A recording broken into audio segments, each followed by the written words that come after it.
বিসমিল্লাহির রহমানির রহিম। হে সমস্ত জগতবাসী, আজ আমি শামীম আলী চিশতি আপনাদের সামনে যে আলোচনাটি নিয়ে হাজির হলাম, অবশ্যই খেয়াল করে শুনবেন। অবশ্যই আমরা ইহকাল ও পরকালে জয়লাভ করতে পারব। সে আলোচনাটি হলো, আমরা পৃথিবীতে এক প্রকার কোরআন চিনে এসেছি, দেখে এসেছি, জেনে এসেছি, পড়ে এসেছি, কিন্তু যাও এক প্রকার দেখেছি, বুঝেছি, চিনেছি, এর মধ্যেও আমাদের বোঝা বাকি আছে। আচ্ছা, তাহলে এক প্রকারে যদি আমরা বোঝার বাকি রাখি, তাহলে আরো তো দুই প্রকার, সে তো অনেক দূরে রয়ে গেছে। তবে সেই প্রকারগুলো যদি আমরা বুঝতে পারি, জানতে পারি, তাহলে এই ইহকালে আমরা আল্লাহর সেই জ্ঞান লাভ করে যেতে পারবো, আল্লাহকে লাভ করে যেতে পারবো, আল্লাহকে দেখে যেতে পারবো। অবশ্যই আপনারা আজকের আলোচনাগুলো খেয়াল করবেন ইনশাআল্লাহ। দেখুন, যে আমরা একটা জিনিস বুঝি যে আল্লাহর তরফ হইতে যে কোরআন নাজিল হয়েছে, তাও দেখেছি রাসূলের মুখে দিয়ে তা প্রকাশ হয়েছে। যেমন আল্লাহ কোনো অলিকে বা কোনো আউলিয়াকে বা কোনো নবীকে একটা বস্তু দিয়েছে, সেটা কিন্তু আমি দেখিনি। আমি দেখেছি কি? দেখেছি যে আমাকে নবী রাসূল দিয়েছে, কিংবা আমাকে কোনো অলিয়া উলিয়া দিয়েছে। আর অলিয়া উলিয়া যে আমাকে দিয়েছে, এটাই আমি জানি, আপনি জানেন। কিন্তু আল্লাহ যে তাকে দিয়েছে তা কিন্তু আমরা শুনেছি, কিন্তু দেখিনি। কিন্তু একজন অলি একজন মানুষকে দিতে পারে সামনাসামনি, এ হলো একটি দেওয়া। আর যখন আমি যার কাছে যে জিনিসটি পেয়েছি, সেটাকেই মনে করতে হবে যে হ্যাঁ আমি পেয়েছি। আর যার কাছে পেয়েছি আমি তার নামটি বলবো। আর উনি কার কাছ থেকে পেয়েছে সেটা আমি দেখিনি, হয়তো শুনেছি, শোনা কথাটাই বলতে হবে। কিন্তু দেখা কথার মধ্যে যদি যাই, তাহলে কিন্তু আমাকে যিনি দিয়েছে আমি তাকেই চিনি। আচ্ছা, তো আজকের বিষয় হলো যে 30 পারা কোরআন। এই 30 পারা কোরআন আল্লাহর তরফ থেকে এসেছে, রাসূলের মুখ দিয়ে বের হয়েছে, এবং সেই কোরআন কাগজে লিপিবদ্ধ হয়েছে। তাহলে এই কোরআনটিও কিন্তু সেই গোড়া থেকে এসেছে। কিন্তু এই কাগজ কোরআনের মধ্যে আমরা যা পড়ি তা সম্পূর্ণ বুঝে নিতে পারি না, যার ফলে আমরা হাদিসের উপরে ভরসা করে চলি। কিন্তু হাদিসের উপরে ভরসা করে চললে এগুলোর মধ্যে কিন্তু মানুষ হাত লাগিয়েছে, যে জিনিসগুলোকে তারা এদিক সেদিক করে ফেলেছে, কিন্তু কোরআনের মধ্যে হাত দেওয়া যায়নি। আর হাত দিলেও একটা জিনিসের মধ্যে হাত দিয়েছে, সেটি হলো আল্লাহ কোরআনে যেটা বোঝাতে চেয়েছে সেই জিনিসটি ব্যাখ্যা না করে বা তাফসির না করে এটাকে অন্য কথা লাগিয়ে দেওয়া হয়েছে। যে অন্য কথা লাগানোর কারণে আমাদের মাথাটা আরো নষ্ট হয়ে যায়, পরে আল্লাহর পথ পেতে আমাদের কষ্ট হয়ে যায়। তো আমরা শ্রেষ্ঠ কিভাবে হব? আচ্ছা, তো এখন আমি যে কথাটি বলবো, যেমন কাগজ কোরআনটি, সেই কাগজে লিপিবদ্ধ করা আছে, যাকে আয়াত কোরআন বলা হয়। এখন আয়াত সিরিয়াল বাই সিরিয়াল ঠিক থাকলেও আমাদের বোঝার বেলায় ঠিক নেই। তাহলে এই কোরআনকে বুঝতে হইলে আমাদের আরো একটি কোরআন লাগবে। যেমন একটি কথা বলেছিলাম আমি অন্য আলোচনায়, সেটি হলো, দেখুন যে কাগজের মধ্যে যে কোরআনটি এসেছে, সেই কোরআনটি বুঝতে হলে আমাদের আরো একটি কোরআন আছে, সেটি হলো দেহ কোরআন। আর দেহ কোরআনটি হলো আল্লাহর আরবি অক্ষরে সমস্ত বডিটাই আল্লাহ তৈরি করেছেন, সৃষ্টি করেছেন। কিন্তু সেই দেহ কোরআনও আমরা বুঝি না। তাহলে কি করে আমরা সেই কাগজে আয়াত কোরআন বুঝবো? আচ্ছা, এরপরে আসি, সেই দেহ কোরআনটি বুঝতে হলেও আমাদের কি দরকার? রুহে ইনসানিয়াতের কোরআন প্রয়োজন। তাহলে রুহে ইনসানিয়াতের কোরআন যদি প্রয়োজন হয়, তাহলে সেই রুহে ইনসানিয়াতের কোরআন সে কিন্তু আয়াত কোরআন নয়, তিনি কিন্তু দেখা যায় কথা কয়। সেই রুহে ইনসানিয়াতের কোরআন নিজে কথা বলে। এবং যদি কোনো আয়াত বা কোনো কিছু আমরা বুঝতেছি না, তখন রুহে ইনসানিয়াতের কোরআন সে নিজে কথা বলে আপনাকে আমাকে বুঝিয়ে দেবে। তখন আমরা কি সেই সূক্ষ্ম জ্ঞান, সঠিক জ্ঞান আমরা লাভ করব। তবে আজকের কথাটি আমি যেটি বোঝাতে চাই, যে কাগজে লিপিবদ্ধ কোরআন, দেহ কোরআন, এটাকে বলা হয় যে দেহের মধ্যে যে কোরআনটি, সেই কোরআনটি হলো সংক্ষিপ্ত আকার, সংক্ষিপ্ত কোরআন। আচ্ছা, আরেকটি কোরআন যা অফুরন্ত কোরআন, যার কোনো শেষ নেই, সেটি হলো রুহে ইনসানিয়াতের কোরআন। এখন আমরা কোরআনের মধ্যে যে আয়াত কোরআন পড়তেছি, এটা পড়ে কিন্তু আমরা অনেক কিছু ভুলের মধ্যে রয়ে গেছি। একে শুদ্ধ করতে হলে একজন দেহ কোরআনকে ধরতে হবে। আর সেই দেহ কোরআনটি কি?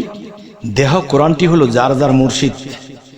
সেই মুর্শিদ আমাকে দেহ কোরআনের বুঝ দেবে। আমার দেহের মধ্যে কোথায় কোন অক্ষর কোথায় কি আছে, আমার পরিচয়, আল্লাহর পরিচয়, ফেরেশতাদের পরিচয়, শয়তানের পরিচয় পর্যন্ত আছে।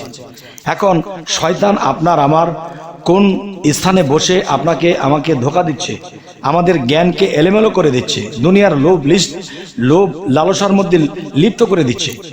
তাহলে আমরা সেখান থেকে বাঁচতে হলে আমাদের কি করতে হবে? রুহে ইনসানিয়াতের কোরআন পর্যন্ত পৌঁছাতে হবে। আর সে রুহে ইনসানিয়াতের কোরআন কিভাবে, কোথায়, কিভাবে সংরক্ষণ আছে? যেমন আল্লাহ একটি কথা বলেছিল যে আমার কোরআন কেউ ছুঁইতে পারে না, আমার কোরআন কেউ ধরতে পারে না, আমার কোরআন আগুনে পোড়াতে পারে না, আমার কোরআন পানিতে খসে না, আমার কোরআন কেউ নকলও করতে পারে না, আমার কোরআনকে কেউ বিচ্ছিন্ন করতে পারে না। তাহলে আল্লাহ যদি এই কথা বলে থাকে, তাহলে আমরা বলবো কি যে এক সময় দেখা গেছে হেফাজতের যে একটা গন্ডগোল হয়েছিল, তখন কিন্তু বাইতুল মোকাররমের আশেপাশে অনেক কোরআন আগুনে পড়ে গেছে এবং অনেক কোরআন পানিতে খসে গেছে, তা বিচ্ছিন্ন হয়ে গেছে। তাহলে আল্লাহ যে বলেছে যে আমার কোরআন নকল করতে পারে না, পানিতে খসে না, আগুনে পড়ে না, তাহলে সেই কোরআনটি কোথায়? আর সেই কোরআনটির কথা আল্লাহ বলেছে, আমি সেই কোরআনটি আমি সিদরাতুল মুনতাহায় পড়ে আমার সেই কোরআনকে আমি সংরক্ষণ করে রেখেছি। সেই কোরআন আগুনে পড়ে না, পানিতে খসে না, নকলও করিতে পারে না, অপবিত্ররা কখনো স্পর্শ করতে পারে না। তাহলে সেই কোরআন পর্যন্ত আমরা কিভাবে পৌঁছাবো? সেই কোরআন পর্যন্ত যদি আমাদের পৌঁছাতে হয়, তাহলে আমাদের কি করতে হবে? সেই কোরআন পর্যন্ত পৌঁছাতে হলে সর্বপ্রথম আমরা পাতার কোরআনে চলে যাব, আয়াত কোরআনে চলে যাব।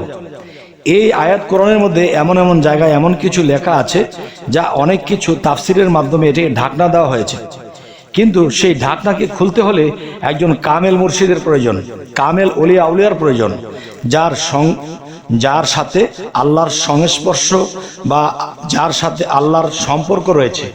সেই ব্যক্তি একমাত্র পারবে সেই রুহানি জগতের যে কোরআন, সেই কোরআনের সাথে কথা বলিয়ে দিতে, সম্পর্ক করে দিতে। তাই আমাদের কি করতে হবে? যে আমাদের একজন কামেল মুর্শিদের কাছে যখন আমরা যাব, তখন তিনি আমাকে কি করবেন, আপনাকে কি করবেন? তিনি এই দেহ কোরআনটিকে দেখাবেন, দেহ কোরআনের কোথায় কি, কিভাবে, কোন পরিচয় কিভাবে রেখেছে তা দেখাবেন। এরপর আপনাকে যে সাধনা দেবে, যে হযরত মুহাম্মদ সাল্লাল্লাহু আলাইহি সাল্লাম তিনি হেরা পর্বতের গুহায় যখন 14.5 থেকে 15 বৎসর তিনি সাধনার মধ্যে ছিলেন, তখন কিন্তু নবীজির চুল, দাড়ি, হাঁটু ছাড়িয়ে গিয়েছিল। তাহলে তিনি কিন্তু ধ্যানমগ্ন অবস্থায় তিনি এরকম হালে কাটিয়েছিলেন। আর তখনই সেই রুহে ইনসানিয়াতের কোরআন নবীজির উপরে এসেছে এবং সেই রুহে ইনসানিয়াতের কোরআন নবীজির সাথে স্বয়ং কথা বলেছে। তখন সেই কোরআন কে কাকে দিল? তখন রাসূল রূপে খোদা, খোদা থেকে রাসূল নাহি জুদা, এক সুতায় বাঁধা। তাই বলবো যে রাসূল রূপে রাসূলের কাছে এসেছে, রাসূল রূপে রাসূলের কাছে এসেছে, এসে সেই কোরআন তিনি জীবিত কোরআন হিসেবে তাকে পেয়েছেন এবং তিনি নিজে কথা বলে তাকে শিক্ষা দিয়েছেন, তাকে ধ্যান ধারণাগুলো দিয়েছেন। তখন এই কথাগুলো কোরআনে লিপিবদ্ধ করা হয়েছে। আচ্ছা, তাহলে হযরত মুহাম্মদ সাল্লাল্লাহু আলাইহি সাল্লাম তিনি কিন্তু নবী। সে যদি সাধনা নাও করতো তবু তিনি নবী। হেরা পর্বতের গুহায় 15 বৎসর ধ্যানের দেশে যদি নাও থাকতো তবুও তিনি নবী। তাই আমি বলবো, হে সমস্ত জগতবাসী, তিনি সাধনা কেন করলেন? আমাদেরকে দেখিয়ে দিলেন যে হ্যাঁ, তোমাদেরও এই হেরা পর্বত গুহার যে সাধনা, এগুলো করতে হবে। তাহলে আপনার মানব দেহের মধ্যে সেই হেরা পর্বতের গুহা কোন জায়গায় আমি আপনি কিন্তু জানি না। তখন সেই কামেল মুর্শিদ সেই হেরা পর্বতের গুহা আপনার এই ছোট্ট মানব ভাণ্ডের ভিতরে দেখিয়ে দেবে এবং সেই স্থানে বসে আপনি সাধনা করবেন। সেখানে বসে সাধনা করতে করতে নিজের দেহ কোরআনকে আপনার চেনা হয়ে যাবে এবং সেই দেহ কোরআনকে যখন আপনি চিনে যাবেন, তখন আপনার কাছে আল্লাহর তরফ হইতে সেই খবরাখবর হবে, এলমে লাদুনি আসবে। তখন তার মাধ্যমে আপনি নিজে সেই জীবিত কোরআন থেকে নিজে কথা বলে আপনাকে বলবে, আর সেই কোরআনটি সিদরাতুল মুনতাহা পুরে বসা, সেখানে বসে আপনাকে শিক্ষা দেবে।